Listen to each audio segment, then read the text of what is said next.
À 2 ans de l'élection présidentielle, les quelques 40 000 militants du Parti socialiste étaient appelés à voter ce jeudi 5 juin pour désigner qui d'Olivier Faure ou de Nicolas Mayer-Rossignol prendrait les rênes de la formation à la Rose. Leur choix s'est porté sur le premier secrétaire sortant aux dépens du maire de Rouen. Olivier Faure a obtenu 50,9% des voix contre 49,1% pour son concurrent. Au premier tour, Olivier Faure, 42,21% des suffrages, avait devancé d'une courte tête Nicolas Mayer-Rossignol, 40,38%. À l'issue du scrutin, le troisième candidat, le chef de file des députés socialistes Boris Vallaud, 17,41%, avait fait savoir qu'il voterait pour Olivier Faure au tour suivant tout en précisant qu'il ne s'agissait pas d'une consigne de vote adressée à ses soutiens, mais d'un choix personnel.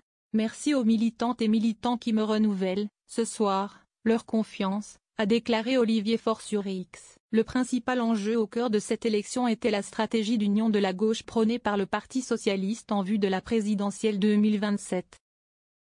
Car tout en s'accordant sur le principe, Olivier Faure et Nicolas Mayer-Rossignol n'étaient pas sur la même ligne quant au périmètre exact que devrait avoir une telle union. Après s'être fait l'avocat d'une alliance avec la France insoumise pour les 2 dernières élections législatives, en 2022 et 2024, Olivier Faure a défendu une union très large unissant l'ensemble de la gauche non mélenchoniste.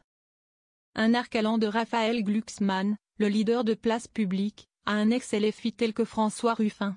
Et pour désigner le candidat représentant cette union, Olivier Faure prônait l'organisation d'une primaire. Comptant parmi ses alliés la présidente de la région Occitanie Carole Delga ou le maire de Saint-Ouen Karim Bouamrane. Nicolas Mayer-Rossignol était lui opposé à toute primaire.